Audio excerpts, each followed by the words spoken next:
When did you realize your home wasn't a safe place? My parents were each other's best friends, or so I thought. They'd finish each other's sentences, and sometimes it even felt like my dad loved my mom more than me. He was always telling other men how amazing she was and encouraging them to get to know her better. He never said that about me. Well, I was 10 years old playing Clash Royale at 3 a.m. when I heard it. My mom screamed at the top of her lungs, "Stop, stop, I can't take it anymore." I immediately ran upstairs, and when I opened the door, there was a man I didn't recognize standing up with a completely red face. He was doing his belt like he had just peed or something. Your mom and I were doing some yoga training. Sorry for waking you up." I glanced over at my mom, who had messy hair and tears in her eyes. And to 10-year-old me, it could only mean one thing. She had just been attacked. But right before I could kick him, the closet door opened and my dad jumped out. "Hey, buddy, relax," he exclaimed, grabbing my arms from behind. I just stared at him. "Dad, what the heck is going on?" The random man took the opportunity to run out, and my mom just held me while she cried. "Son, I'm so sorry." My dad grabbed my shoulder. "We wanted to wait to tell you, but you're 10, so you're ready to be a man. Your mother, she has cancer." All thoughts of trying to look cool jumped out the window. I uncrossed my arms and jumped into my mom's lap. "Mommy, I don't want you to die." My mom smiled softly and responded, "It's okay, honey. With this new treatment, the doctors say I have a 90% chance of living." My entire face scrunched into a smile, and she continued, "There's going to be some strangers in the house from now on. They're just here to do their job. Try not to talk to them and they won't talk to you." The next morning I woke up and my parents handed me a badge to wear. It was an upside-down pineapple. "If any mommies or daddies in your class ask if we're looking for friends, tell them they can come over any time." I hugged them both super tight, thinking that I lived in the best house ever. And for the next few weeks, my parents did yoga classes with almost every parent in the school. It was always the same routine. They'd put me to bed, lock my door from the outside, and I would hear the bed frame thumping against the wall over and over while my mom screamed something about wanting more. We had to start buying toilet paper in bulk because Mom's doctors used so much. Dad put a sign on the bathroom that said, "Please shower before treatment," with a smiley face. I thought doctors were just really clean people, until everything came crashing down. We were all sitting around the breakfast table one morning. My parents, my best friend's parents, and their friend, all wearing each other's clothes, when there was a knock at the door. I ran to open it and found a woman wearing a pink suit with a clipboard. "Are you here for my parents' yoga time?" I blurted out. She looked at me with tears in her eyes and did the teacher's pose where they bend down really far forward and put their hands between their legs. "Where are your parents?" I led her towards the kitchen, but when we walked in, they weren't there anymore. That's when I heard it. The sounds of my mom's cancer treatment. Thump, thump, thump. The woman's face drained of color. "Don't worry, that's just my mom's yoga class," I reassured her. She led me to the porch and gave me one of those chewy mints while she asked me questions. The woman, "Who's home when they have yoga classes?" Me, "Just the people here to help. Sometimes when there's a lot of people, they eat all the food and I have to try fill up on dry ramen. But it's okay because Mommy will be better soon." The woman, "Have you ever seen anything confusing?" Me, "Mom's yoga teachers sometimes wear dog collars and crawl around. Dad says it's a special exercise for her spine." Her, "What happens after the treatments?" Me, "Everyone showers together to wash off the medicine. Sometimes my mom tells me to join in so we can save water." The woman, "Do you ever stay home from school?" Me, "Yes, but I only get to skip school on treatment days when I'm too tired from being up all night or when Mom needs me to clean the house after her doctors arrive." By this point, the woman in the suit was holding my hand, whispering the words, "The system failed you." Meanwhile, I just sat there wondering if there'd be any good Pokemon to catch on Pokemon Go. After a few minutes of sitting in silence, everyone finally came down the stairs, and the woman in the suit stood at the front door. She stood there with her clipboard pressed against her chest, and her eyes moved between all the adults who were shuffling around looking for their shoes and bags. Cooper Bergman grabbed Lillian's hand, and they headed toward the back door without saying anything to anyone. Dad noticed them leaving, and his face got red, but he didn't try to stop them.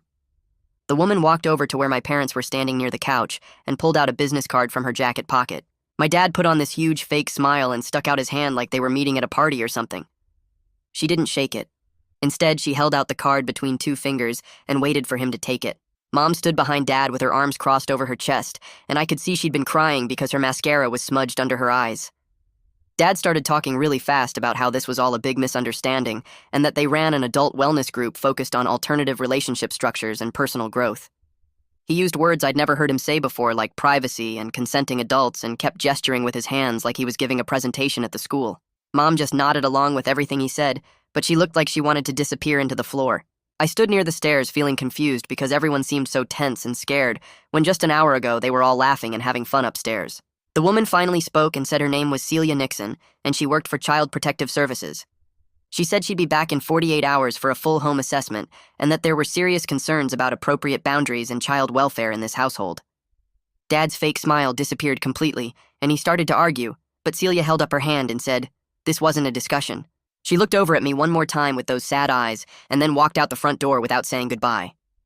As soon as she left, Dad slammed the door so hard that the picture frames on the wall shook. He turned around and stared at Mom like this was all her fault somehow. They didn't say anything for a long time, and I just stood there wondering if I should go back to my room or stay. Finally, Dad told me to sit down at the kitchen table because we needed to have a serious talk. I followed them into the kitchen and sat in my usual chair, while they sat across from me looking all serious and worried. Dad leaned forward with his elbows on the table and explained that some people don't understand their lifestyle choices. He said I needed to be very careful about answering questions from strangers, even official-looking ones with clipboards. He kept saying the word stranger over and over like Celia was some random person off the street instead of someone who worked for the government. Mom reached across the table and grabbed my hand and started crying again. She said she was so sorry I had to meet someone from the system and that everything would be fine as long as we all stuck together as a family. The way she said the system made it sound like some scary monster that was trying to hurt us. I felt this heavy weight in my stomach because I realized I might have gotten my parents in trouble by talking to Celia. They were just trying to help Mom with her cancer treatments, and I'd told this stranger lady everything about the yoga classes and the doctors and the showers. Dad kept talking about family loyalty and how important it was that we all told the same story if anyone asked more questions. He said their friends were just trying to help Mom get better and that the treatments were working really well. I wanted to believe him because he was my dad, and dads aren't supposed to lie to their kids. But something about the way Celia looked at me on the porch kept playing in my head. She seemed so sad and scared for me, and I didn't understand why if everything my parents were doing was normal and healthy like they said. That night I couldn't fall asleep even though I was super tired from being up late. I kept thinking about Celia's tears and the way she whispered about the system failing me. I thought about how my parents' friends always looked so weird after the yoga classes with their messy hair and red faces. I remembered how Dad locked my door from the outside every time they had treatments, and how I could hear Mom screaming through the walls.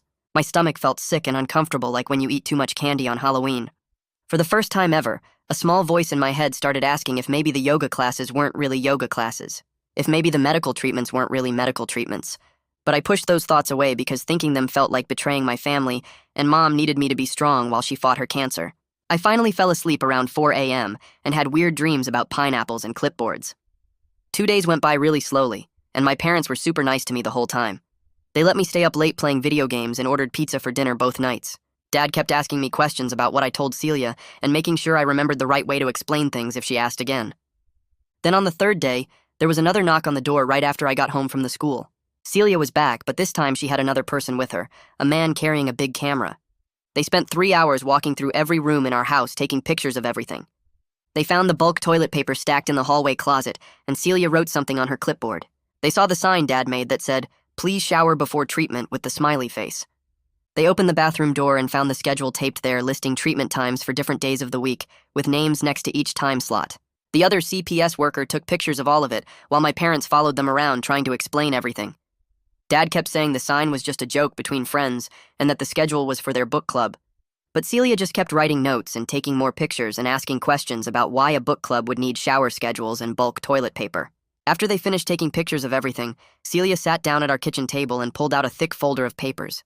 She asked my parents to sit across from her, and I could tell Dad was really mad because his face was getting red and his hands were in fists. Celia explained something called a safety plan that would help make sure I was okay while living at home. The rules were pretty simple. No locked doors when I was home, no adult gatherings while I was awake, and someone from CPS would come check on us every 2 weeks. Dad's jaw got really tight, and he leaned forward in his chair. He started talking really loud about how this was their house, and they had rights to privacy, and that what consenting adults did in their own home was nobody's business. Mom just sat there nodding at everything Celia said and agreeing to all the rules without even looking at Dad. I could see Dad getting madder and madder as Mom kept saying yes to everything. Celia wrote down all the rules on official paper and slid it across the table for them to sign. Dad stared at the paper for a long time before he finally grabbed the pen and signed his name really hard, like he was trying to stab the paper. Mom signed right after him with shaky hands. Celia made copies of everything and gave one to my parents. Then she packed up her folders and told us she'd be back in 2 weeks to check on things. After she left, the house got super quiet and weird. Dad went straight to their bedroom and slammed the door. Mom started cleaning the kitchen even though it was already clean, scrubbing the counter over and over. I went to my room and played video games, but I could feel how different everything was now. For the next 2 days, Dad barely talked to Mom at all.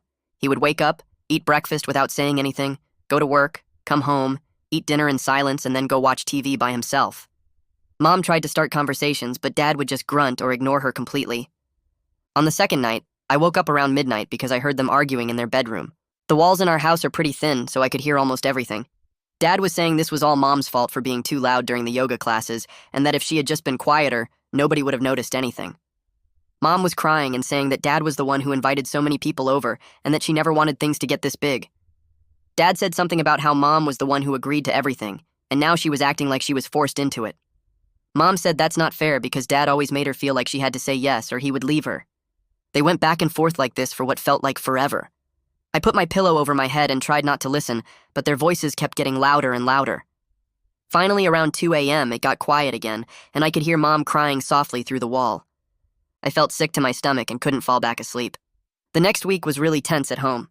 My parents were following the safety plan rules, but you could tell they hated it. No more people coming over for yoga classes, no more locked doors. Everything felt wrong and uncomfortable.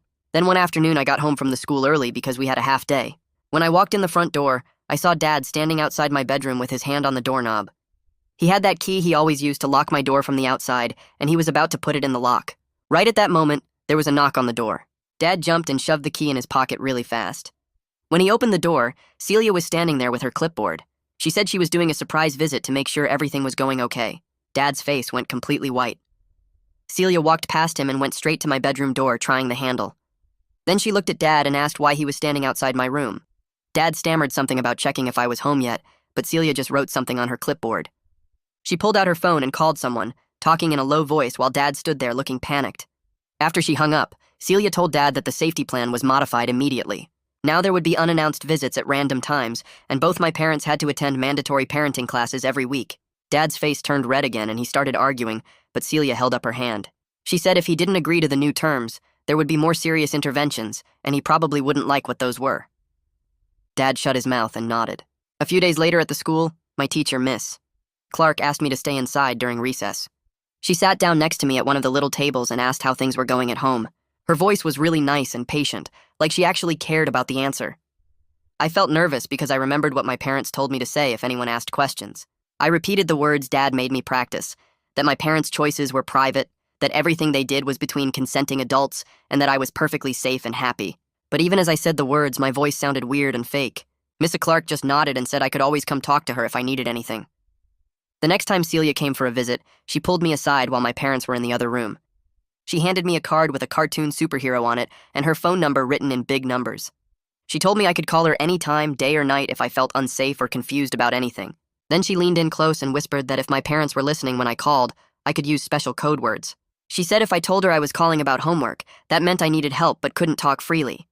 If I said I was calling about a school project, that meant it was an emergency. I put the card in my pocket and nodded. After that, my parents started following all the safety plan rules, but the whole house felt different. The frequent gatherings stopped completely. Cooper and Lillian stopped coming over, and so did all the other parents who used to visit. My parents seemed angry all the time, even though they tried to hide it from me. Dad would get this look on his face like he was furious about something but holding it in. Mom just seemed sad and tired constantly. Their friends from the yoga classes stopped calling. I heard Dad on the phone one night telling someone that CPS had ruined everything and that they couldn't have people over anymore. One evening, Dad sat me down on the couch for what he called an important talk. He started using all these big words I didn't really understand. Polyamory, ethical non-monogamy, alternative relationship structures. He kept saying that their lifestyle was actually very mature and healthy, that lots of adults chose to have relationships this way, and that everything they did was between consenting adults who all agreed to participate. He talked for almost an hour about how society doesn't understand people who make different choices, and how their friends were just exploring consensual adult activities. But the whole time he was talking, I kept thinking about one thing he never explained. If everything was so mature and healthy like he said, why did they lie about Mom having cancer? Why did they tell me she was dying if this was all just normal adult stuff? I didn't ask the question out loud, but it sat in my brain getting bigger and bigger. 3 weeks after Celia's first visit, I came home from the school and found my parents sitting in the living room with Celia and another person I didn't recognize. The other person was a man in a suit carrying a briefcase, and he introduced himself as a court supervisor. They were all sitting around our coffee table with papers spread out everywhere. I could hear them talking about mandatory family therapy, continued monitoring for the next 6 months, and the possibility of more serious interventions if the safety plan wasn't followed perfectly. Dad sat there with his arms crossed, looking miserable. Mom was crying quietly and agreeing to everything they said. The court supervisor guy wrote down a bunch of notes and told my parents they had to attend their first family therapy session next Tuesday. After everyone left, the house got quiet again. That night I was lying in bed trying to fall asleep when my bedroom door opened slowly. Mom came in and sat on the edge of my bed. She waited until she could hear Dad snoring in their bedroom, then she leaned close and started whispering. Her voice was shaky and scared. She told me she never had cancer. She said she was scared of being alone and that Dad convinced her the gatherings would bring them closer together as a couple. She said at first it was just one other couple, then it grew and grew until there were people over almost every night. She said now she doesn't know how to stop without losing Dad completely, because this lifestyle is what he wants more than anything. I just stared at her in the dark. My brain felt like it was breaking into pieces. Everything I believed about the treatments and the doctors and the yoga classes was crashing down all at once. The strangers weren't helping Mom get better because Mom was never sick. The locked doors weren't to protect her during medical treatments. The screaming wasn't from cancer procedures. All of it was lies. Every single thing they told me was designed to keep me quiet and compliant while they did whatever they wanted. I felt like the floor had dropped out from under me, and I was falling through empty space with nothing to grab onto. The next morning, I sat at the breakfast table pushing cereal around in my bowl without eating any of it. I couldn't make myself look at either of my parents even though I could feel Dad watching me from across the table. Mom kept her eyes down on her coffee cup, and nobody said anything for a long time. Dad finally cleared his throat and reached over to ruffle my hair like he always did when he wanted things to feel normal again. I pulled my head away fast, and his hand just hung there in the air for a second before he put it back down. I stared right at him and asked why they lied about Mom dying if everything they were doing was so healthy and mature like he kept saying. My voice came out louder than I meant it to, and Mom's coffee cup rattled against the table. Dad's face turned red, and he started talking in that voice he used when he thought I was being difficult. He said I was too young to understand complex adult relationships, and that when I got older, I would see that their choices were actually very progressive and enlightened. But I cut him off before he could get going on another long lecture. I told him that Celia said lying to kids about cancer is actually a form of emotional abuse. The kitchen went completely silent, except for the hum of the refrigerator. Mom started crying into her coffee, and Dad just sat there with his mouth open like he couldn't believe I had said that out loud. Nobody ate any more breakfast after that, and I went to my room and stayed there until Celia came by later that afternoon. She sat with my parents in the living room for over an hour, and I could hear their voices going up and down through my bedroom door. When she finally came upstairs to talk to me, she said she had arranged for me to start seeing a therapist who specialized in helping kids process confusing family situations. The therapist's name was Frances Crow, and I would have my first appointment next Tuesday after school. Celia wrote down the address on a piece of paper and told me that everything I said to Frances would be private unless I was in danger. She said Frances was really good at helping kids figure out their feelings when their home life got complicated. When Tuesday came, my mom drove me to Frances's office without talking much during the car ride. The office was in a small building near the library and had a waiting room with comfortable chairs and magazines spread out on a coffee table. Frances came out to get me after a few minutes, and she had a calm voice and warm smile that made me feel a little less nervous. Her office had big windows that let in lots of light, and there were toys and art supplies on shelves along one wall. She told me that everything I said in her office was confidential, which meant she wouldn't tell my parents unless I was in danger or said it was okay. Then she asked me to draw a map of my house and mark which rooms felt safe and which ones felt scary or confusing. I took a long time with the drawing because I wanted to get all the rooms in the right places. When it was done, I colored my bedroom green because that was the only place that felt safe anymore. Then I colored my parents' bedroom red and the upstairs bathroom red too. Frances looked at my drawing and nodded like this made perfect sense to her.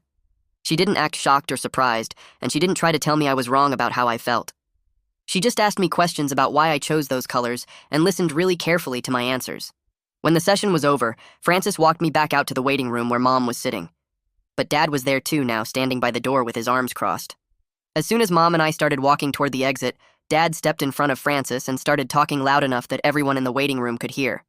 He said she was turning me against my parents and planting ideas in my head that weren't there before. His voice got louder with each word, and Frances just stood there looking at him calmly. She said in a quiet voice that she was helping me process experiences I already had, not creating new ones.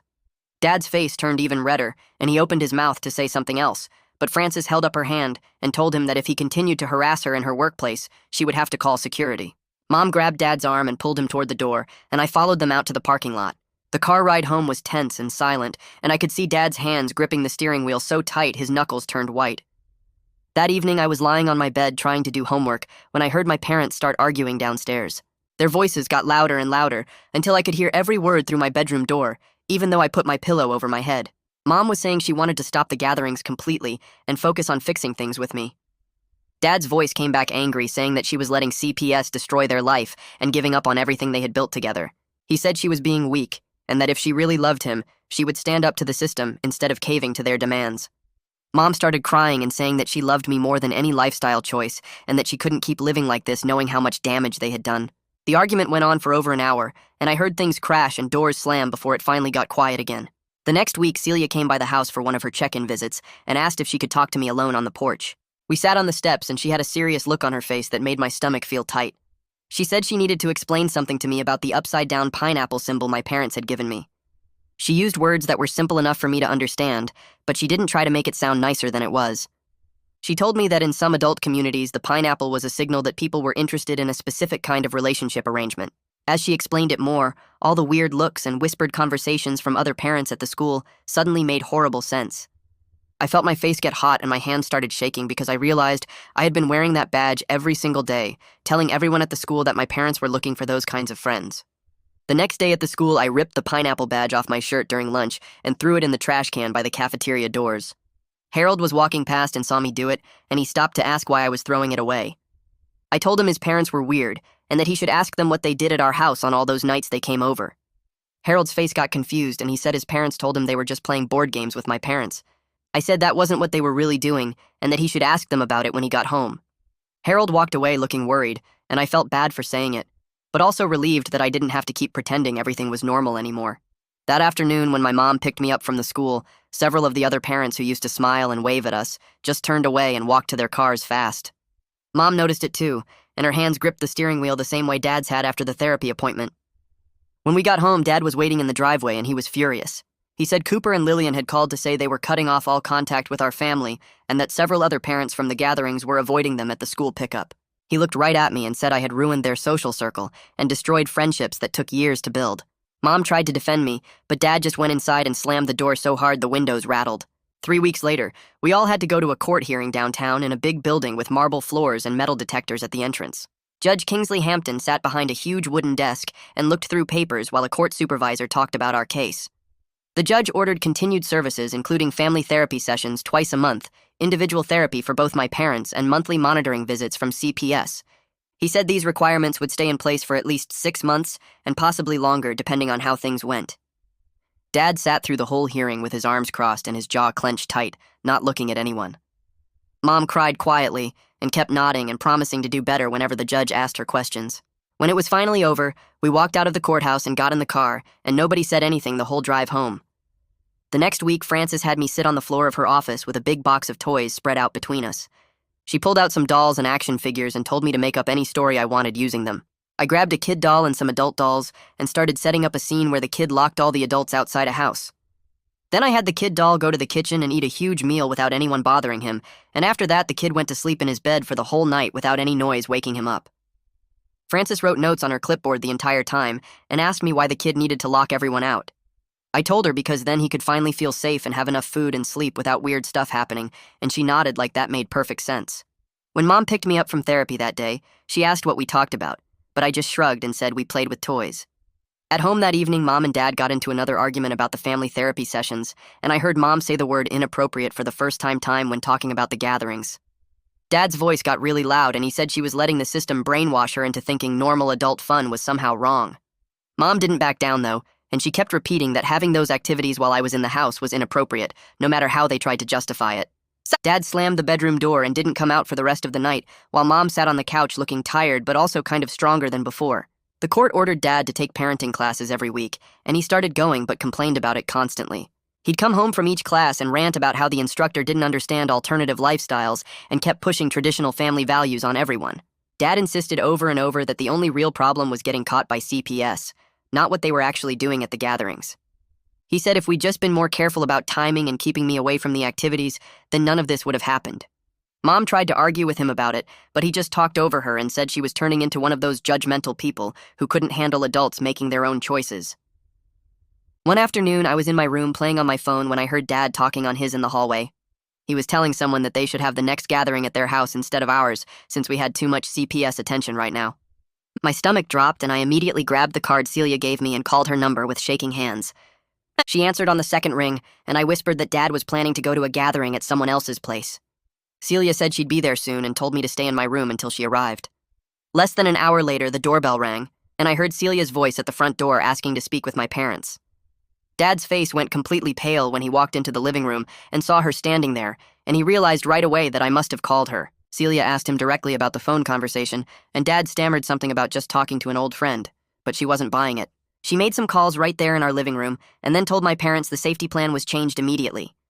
The new rules said Dad couldn't have any contact with anyone who went to the gatherings, and he had to move out of the house temporarily while Mom and I stayed. Dad went upstairs to pack a bag, and the whole time he kept glaring at me like everything was my fault. Mom just sat on the couch staring at the wall, not saying anything or doing anything, like she'd completely checked out of the situation. When Dad came back down with his suitcase, he walked right past me without saying goodbye, and slammed the front door so hard the pictures on the wall shook. After Dad left, the house felt completely different, like someone had opened all the windows and let fresh air in. Mom and I ate dinner together at the kitchen table without the heavy feeling of secrets sitting between us. She asked me questions about school, and actually listened to my answers instead of just waiting for her turn to talk. We watched a movie together that night, and Mom laughed at the funny parts, which I hadn't heard her do in forever. At my next therapy session, Frances helped me understand that I could love my parents and still be really angry about what they did to me. She explained that adults sometimes make terrible choices that hurt kids, even when they convince themselves everything is fine. Frances said my feelings of being betrayed and confused were completely normal, and that I didn't have to pretend to be okay just to make my parents feel better. She told me it was possible to want my family to get better, while also being mad that they messed up so badly in the first place. 3 months went by with Dad living in his apartment, and only seeing us at scheduled times. Then Dad asked if he could have supervised visits with me at a park near our house. A CPS supervisor came with us and sat on a bench nearby, while Dad and I threw a frisbee back and forth. Dad kept trying to act normal and fun like nothing had changed between us, but everything felt weird and forced. He asked me about school and video games and tried to make jokes, but I could barely look at him without remembering all the lies. The supervisor checked her watch a lot and took notes on a clipboard, which made Dad even more nervous and fake. During our third visit, Dad finally said he was sorry for lying about Mom having cancer. He admitted that locking my bedroom door from the outside was wrong, and that he should have protected me better. Then he tried to defend the gatherings themselves by saying they were just adult fun and nobody got hurt, but at least he said that involving me even a little bit was a mistake. It felt like a tiny step forward, even though he still didn't really get why the whole thing was so messed up. Mom kept going to her therapy sessions and started acting different around Dad during the supervised exchanges when he'd drop me off. She told him she was completely done with the lifestyle and needed time to figure out who she was without it.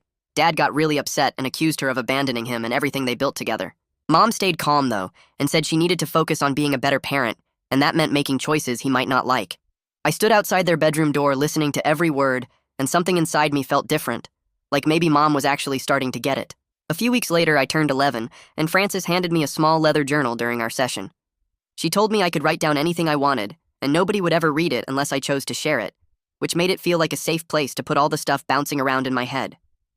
That night, I opened the journal and started writing, and once I started, I couldn't stop.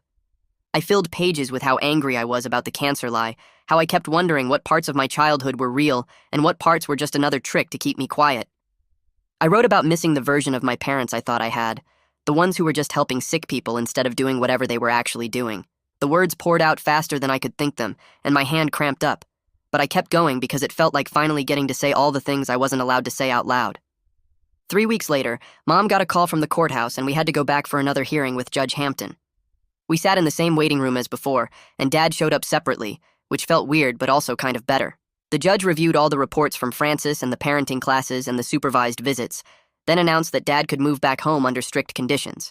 He listed them out one by one while a court recorder typed everything. No gatherings ever, continued therapy for everyone, immediate consequences if any boundaries got violated, and monthly check-ins for the next 6 months. Dad nodded and agreed to everything, but I watched his face and could tell he was just saying what the judge wanted to hear. His jaw was tight, and his eyes kept darting around like he was already planning how to work around the rules.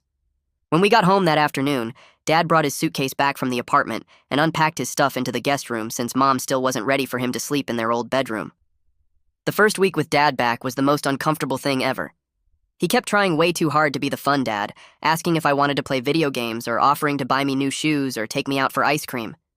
I mostly stayed in my room with the door closed or went over to Harold's house where things felt normal and nobody was trying to prove anything. At night, I could hear Dad pacing around downstairs, and sometimes I heard him and Mom having quiet arguments that stopped the second they thought I might be listening. During my next session with Frances, she taught me some new coping strategies for when I felt anxious or triggered by stuff at home. She showed me how to do deep breathing, where you count to 4 breathing in and count to 6 breathing out, and grounding techniques where you name 5 things you can see and 4 things you can touch and 3 things you can hear. She also gave me a safe phrase to use with Mom when I needed space, which was just me saying I needed to go read in my room, and Mom would know that meant I was feeling overwhelmed and needed to be left alone. These tools made me feel less powerless when uncomfortable feelings came up, because at least I had something I could do instead of just sitting there feeling bad. At the school, Mr. Clark coordinated with Frances and Celia to make sure I had support during the day, too.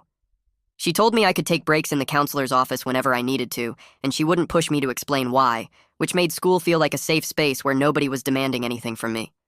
Sometimes I'd just go sit in the quiet room and do my breathing exercises or write in my journal, and Ms. Clark would check on me, but mostly just let me have the space to calm down. 6 months after Celia first knocked on our door wearing that pink suit, my parents' relationship was clearly falling apart. They slept in separate bedrooms and barely talked except about boring stuff like who was picking me up from the school or what we needed from the grocery store.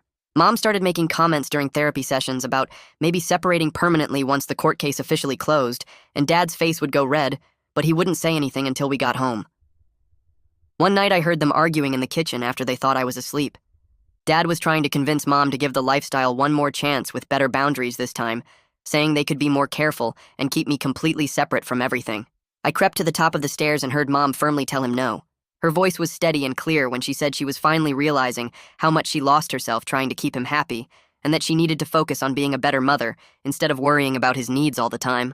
Dad slammed a cabinet and walked out to the garage, and I hurried back to my room before Mom could catch me listening. The next week, I had a breakthrough session with Frances where everything I'd been holding in finally came pouring out. She asked me how I was feeling about my parents, and instead of giving my usual answer about being fine or whatever, I just started crying. Not the quiet kind of crying, but the ugly sobbing kind where you can't breathe right and your whole face gets splotchy. Frances just sat there holding space for me, not trying to make it better or telling me to calm down, just letting me cry about everything. I cried about losing the parents I thought I had, the ones who were good people helping sick folks instead of lying manipulators. I cried about all the nights I spent locked in my room thinking Mom was dying. I cried about the innocent version of me who wore that stupid pineapple badge and thought I lived in the best house ever. Frances validated that it was okay to mourn the childhood I thought I had, the one that got taken away when I found out the truth. She said grief wasn't just for when people die, but also for when you lose the version of your life you believed in. After a full year of monitoring and check-ins and surprise visits, the CPS case officially closed. Judge Hampton reviewed everything one last time and noted significant progress and sustained safety in his final report. Celia came over for a last visit and sat with me on the front porch where we first talked. She told me I was brave for speaking up that day, even though I didn't know I was speaking up, and that she was proud of how much work I'd done in therapy. I asked her if she thought my parents would go back to the old stuff once the case was closed, and she said honestly she didn't know, but that I now had tools and people who would listen if things got bad again. Even though the case was officially done, my parents kept going to therapy and mostly maintained the boundaries that got established. Dad still seemed resentful sometimes, and I'd catch him giving Mom these looks like she'd betrayed him, but he followed the rules. Mom had become genuinely different, though, more present when we talked and more honest about stuff. She actually asked me real questions about my day and listened to my answers instead of just waiting for her turn to talk. She started doing things just with me, like taking me to the library or going for walks around the neighborhood, and during those times she felt like an actual mom instead of someone playing the role of a mom. Dad tried to do the same kind of bonding stuff, but it always felt forced and awkward, like he was checking boxes on a list rather than actually wanting to spend time with me. Middle school started 2 months later, and I made a decision on the first day not to tell anyone about what happened at home. Harold knew some of it because his parents were involved, but we had this unspoken agreement not to discuss it, and I appreciated having a friend who just let me be normal without questions. We'd sit together at lunch talking about video games and stupid YouTube videos, and he never once brought up the CPS stuff or asked why his parents stopped coming over. The other kids at the school had no idea about any of it, and I wanted to keep it that way because being the kid whose parents got investigated sounded like social suicide. I kept my head down, did my homework, played Clash Royale during breaks, and tried to blend in with everyone else who had normal, boring families. Frances and I shifted our therapy focus around the same time, from crisis management to building resilience and healthy relationship skills. She started teaching me about boundaries and consent, and how to recognize when adults were being inappropriate, which felt like she was giving me armor against future manipulation. We'd do these role-play exercises where she'd pretend to be an adult, asking me uncomfortable questions, and I had to practice saying no or walking away. At first, it felt stupid and awkward, but after a few sessions, I started understanding why it mattered. She taught me that my body belonged to me, and nobody had the right to make me uncomfortable even if they were family or authority figures. She explained the difference between secrets that keep you safe and secrets that make you feel weird or scared. We practiced identifying red flags in adult behavior, like when someone tries to isolate you from other people or tells you not to tell your parents about something. Frances said these skills would protect me for the rest of my life, and I believed her because she'd been right about everything else so far. On my 13th birthday, Mom gave me a card with a genuine apology written inside, instead of just signing her name like usual. She acknowledged specific ways she failed me, including lying about the cancer and exposing me to inappropriate situations and not protecting me when I needed her most. She took responsibility without making excuses or blaming Dad or saying she didn't know better. The card said she was sorry for prioritizing her relationship with Dad over my safety and well-being. She promised to keep doing the work to be the parent I deserved and said she understood if I needed time to trust her again. She wrote that loving me meant accepting I might be angry for a long time, and that was okay because she earned that anger. Reading it made me cry in a way that felt different from the sad crying I'd done before.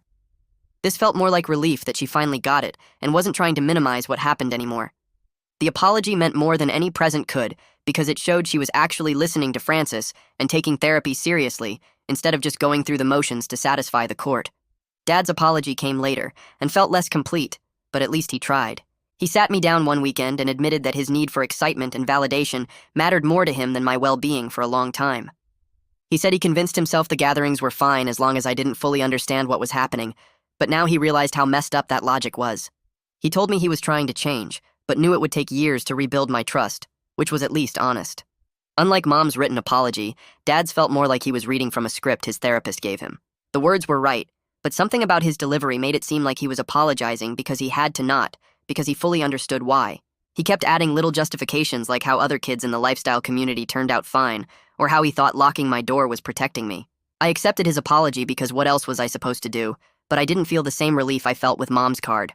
A few months after my birthday, I discovered the upside-down pineapple symbol in a store display at the mall and had a full panic attack right there in the middle of the home goods section. My chest got tight and I couldn't breathe right, and everything around me started spinning like I was going to pass out. Mom was with me shopping for new school clothes, and she found me sitting on the floor hyperventilating with my head between my knees. She stayed calm and used the grounding techniques Frances taught us, telling me to name 5 things I could see and 4 things I could touch. She didn't freak out or make it worse by panicking herself. She just sat down on the floor next to me and breathed slowly until I could match her rhythm. After a few minutes, my chest loosened up and I could think clearly again. We left the store without buying anything and sat in the car for a while before driving home. Mom didn't ask a million questions or make me explain what triggered it because she already knew. She just held my hand and said it was okay and that we could try shopping another day. The next therapy session, Frances explained that triggers might pop up unexpectedly for years, and that was normal for anyone who experienced what I did. She reminded me that having a reaction didn't mean I was broken or weak, just that my brain was protecting me from potential danger based on past experience. She said the pineapple symbol got connected in my mind to all the bad stuff that happened, so seeing it activated my fight or flight response automatically. Frances taught me more coping strategies for when triggers came up, including breathing exercises and ways to ground myself in the present moment. She said over time the triggers would probably get less intense as my brain learned I was safe now, but they might never go away completely. That scared me a little, thinking I'd have to deal with random panic attacks forever, but Frances said knowing about triggers and having tools to manage them was better than being blindsided. She was right, because the next time I saw a pineapple decoration, I felt anxious but didn't completely lose it. My parents officially separated when I was 14, with Dad moving into an apartment across town. The divorce was relatively amicable because they were both exhausted from years of tension, and honestly, the separation made visits with Dad less stressful because Mom wasn't around to remind him of everything that went wrong. They sat me down together to tell me, and I mostly felt relieved instead of sad like you're supposed to feel when your parents split up. Dad packed his stuff over a weekend, and Mom helped him load boxes into his truck without fighting, which seemed weird, but also kind of nice. They worked out a custody schedule where I'd spend every other weekend with Dad, plus one dinner during the week. The house felt quieter after he left, but in a good way, like we could finally relax without walking on eggshells.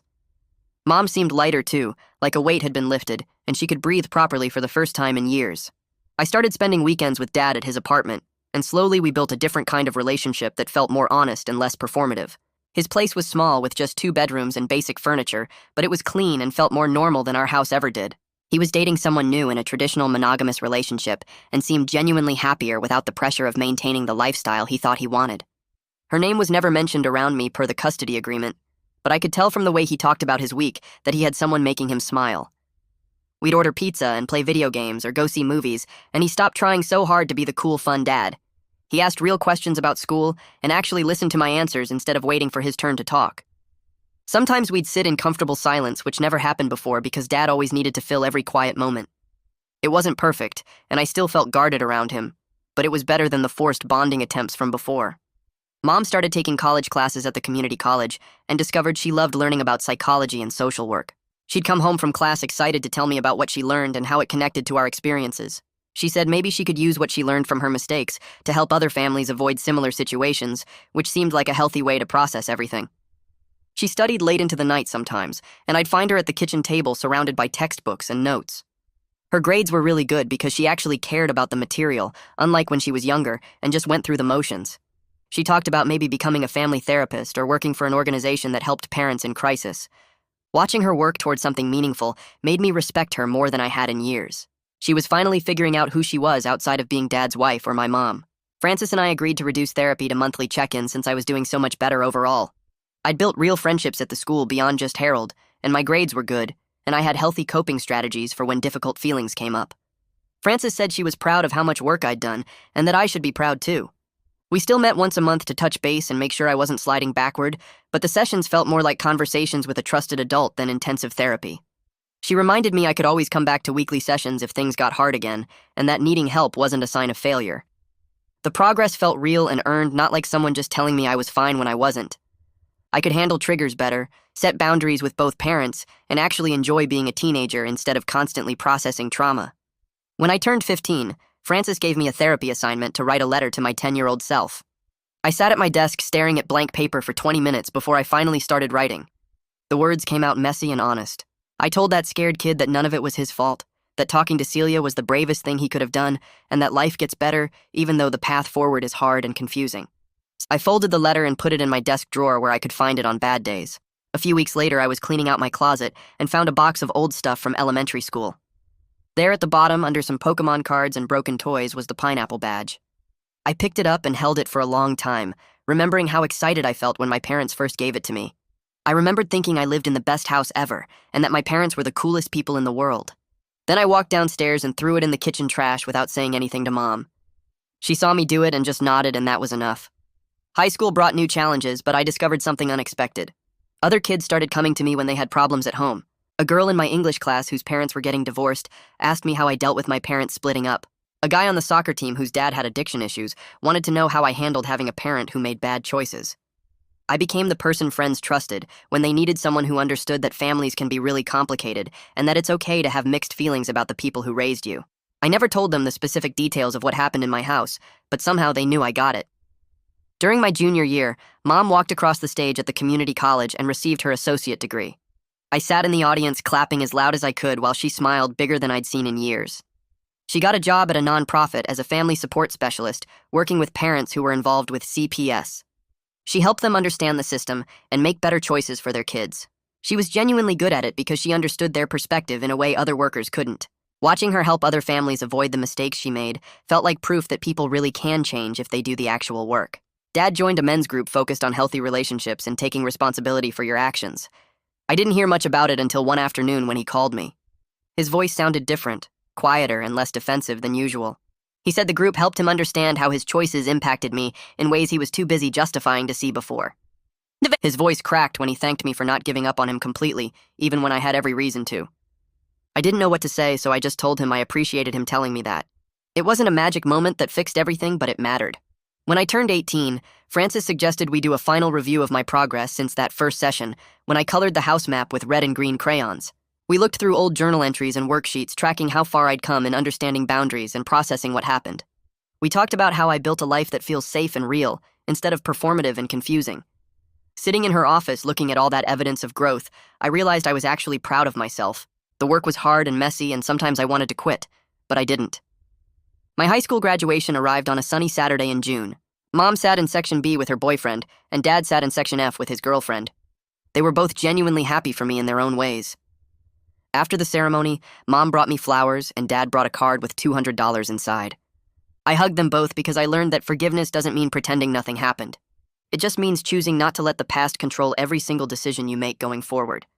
They would never be the parents I thought I had when I was 10, but they were trying to be better versions of themselves now. That summer, I filled out college applications and wrote my essay about wanting to study social work.